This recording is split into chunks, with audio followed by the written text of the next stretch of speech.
Marie-Claude Bibeau, bonjour. Bonjour. Madame Bibeau, vous êtes ministre du Développement international et de la francophonie. Alors, vous avez lancé depuis quelques mois votre politique, nouvelle politique canadienne d'aide internationale, politique féministe, il faut le préciser. Qu'est-ce qui a motivé ce changement-là, cette approche, cette nouvelle approche? Bien alors, on a fait une grande consultation. C'était important pour nous d'entendre nos partenaires, d'entendre les autres pays donateurs, de bénéficier de leur expérience, mais surtout d'entendre les gens dans les pays en développement, dans les pays en crise, ces personnes qu'on veut aider. Il y a 15 000 personnes dans 65 pays qui ont participé à la consultation. Et je vous dirais qu'à la fin, c'était assez évident. C'était relativement facile de prendre cette décision parce que notre conclusion, c'est de dire si on veut mettre fin à la pauvreté, parce que c'est ça notre objectif ultime, mettre fin à la pauvreté, aux inégalités, bien, il faut permettre aux femmes, aux filles de développer leur plein potentiel et de participer complètement à l'économie de leur communauté. C'est sûr que l'idée est très bonne. Maintenant, comment l'opérationnaliser? Comment rendre ça concret? Oui. Alors, depuis des décennies, j'oserais dire, l'ACDI, l'Agence canadienne de développement international avant, ça fait déjà très longtemps que le Canada s'est positionné et demande à ses partenaires de faire des analyses d'impact sur les femmes. Mais là, on passe à une autre étape. C'est-à-dire qu'on demande à nos partenaires de consulter les femmes localement avant de commencer quelque projet que ce soit. On leur demande de s'assurer que les femmes ont participé aux décisions et que dans la façon dont ils vont concevoir, ils vont développer, ils vont mettre en œuvre leurs projets, vraiment, ils font en sorte que les femmes vont pouvoir développer leurs compétences et développer leur leadership au maximum. Alors, il ne faut pas voir les femmes comme étant des bénéficiaires du projet seulement, mais de voir les femmes comme étant des agents de changement, de développement et de paix très efficaces. Très bien. Alors, vous avez fait allusion au fait que vous avez consulté d'autres pays aussi. Souvent, on se rend compte que sur le terrain, il y a des pays donateurs qui arrivent, mais qui ont les mêmes projets. Parfois, on a l'impression qu'on se marche sur les pieds. On est dans une même région, on a des Canadiens, on a des Suédois qui font la même chose. Est-ce que pour ça, on s'est arrangé pour qu'il y ait plus de concertation? Oui, c'est sûr qu'on essaie de toujours s'améliorer, évidemment. À travers la consultation et dans la nouvelle politique, on a identifié des champs d'action prioritaires. Évidemment, toute la question qui touche les femmes, justement, l'égalité des genres et le renforcement du pouvoir des femmes, est un axe d'intervention prioritaire et on veut même consacrer 15 % de notre financement spécifiquement aux projets qui vont être dédiés aux femmes et qui vont avoir un impact vraiment transformateur, alors qu'avant, ce n'était que 3 %. Ensuite de ça, on veut travailler sur toute la question de la dignité humaine a été très importante. Et quand on parle de dignité humaine, évidemment, on parle de toute la question de l'aide humanitaire, de la santé, de l'éducation, de la nutrition. On veut intervenir au niveau de la croissance économique, une croissance économique qui va bénéficier à tous. On veut intervenir au niveau des changements climatiques, de la gestion de l'eau, de la bonne gouvernance, très important. On m'a dit que les Canadiens, on était bons au niveau du transfert de connaissances, de l'assistance technique.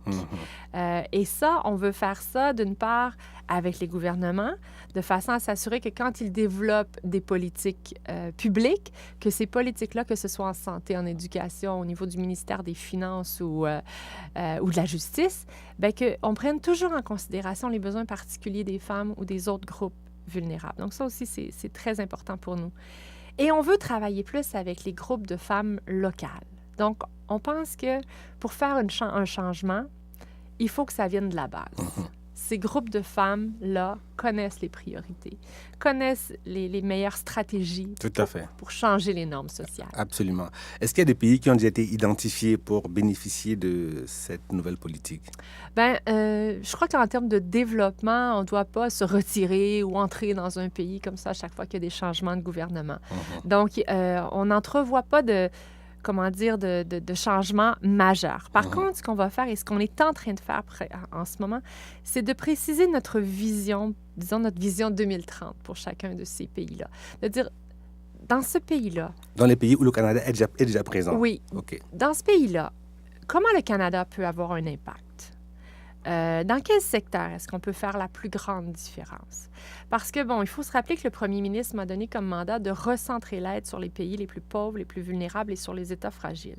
Donc, le défi est aussi de trouver l'équilibre là-dedans, parce qu'avec les crises auxquels on fait face en ce moment, toutes nos ressources pourraient être consacrées aux pays en crise, on s'entend. Oui. Mais on veut faire du développement dans les pays qui sont stables et qui progressent. On ne veut pas non plus abandonner les pays qui ont fait le pas et qui sont vraiment en train d'émerger. Mais notre approche, le type de projet dans un pays en crise, dans un pays en développement ou dans un pays en émergence, va être différent. Notre approche va être différente. Alors, c'est ça qu'on est en train de raffiner en ce moment. Vous avez fait allusion au premier ministre Trudeau qui, dès sa prise de pouvoir, a dit que le Canada était de retour sur la scène internationale. Et on remarque quand même que, Mme Bibeau, la part du Canada dans l'aide internationale n'est pas en train d'augmenter, là. Hein? Alors, comment expliquez-vous ce paradoxe? On fait ce retour, mais en même temps, sur le plan...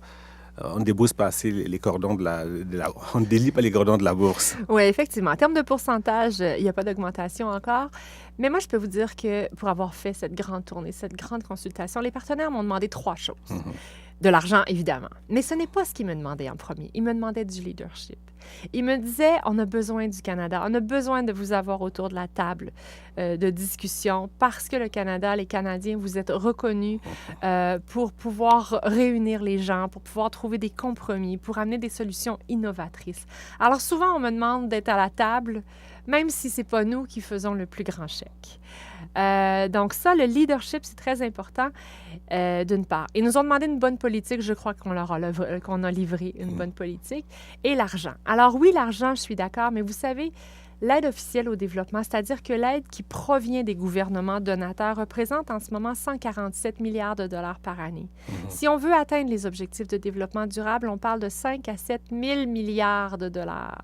Il faut passer de billions à trillions. Alors là, il faut définitivement aller chercher de nouveaux partenaires, de nouveaux pays donateurs.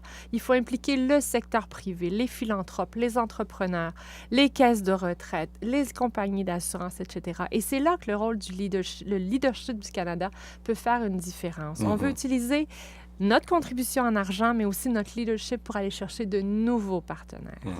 Parlant de leadership du Canada et de l'image du Canada aussi, bon, vous savez, depuis ce n'était pas sous vous, mais c'était sous le gouvernement qui était avant vous, il y a eu une réduction des représentations diplomatiques du Canada à l'étranger. Et ça a eu beaucoup d'impact. Par exemple, quelqu'un va voyager dans plusieurs pays pour avoir un visa, va traverser plusieurs pays en Afrique, par exemple. Est-ce que, sous votre gouvernement, c'est une frustration majeure que j'évoque là, est-ce que sous votre gouvernement, la présence canadienne va être beaucoup plus marquée et que ça va pas se limiter à quelques représentations éparpillées à gauche et à droite?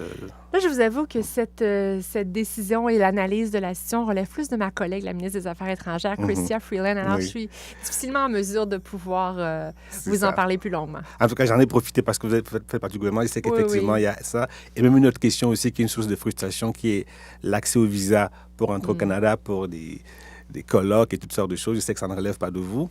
Mais est-ce que vous êtes au courant quand même de cette frustration-là? Oui, aussi? Absolument, oui. On comprend cette frustration, comme vous la nommez, et je sais que mon collègue, le ministre Hussein, est très sensible à ça.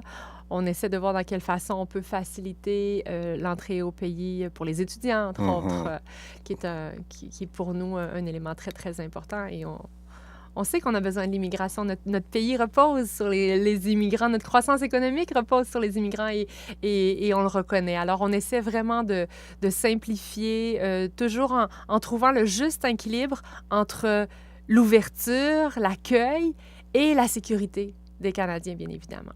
Voilà. Marie-Claude Bibeau, je rappelle que vous êtes la ministre du Développement international et de la francophonie du gouvernement du Canada. Je vous remercie beaucoup d'être venue dans nos studios ici à Montréal. Merci à vous. Merci.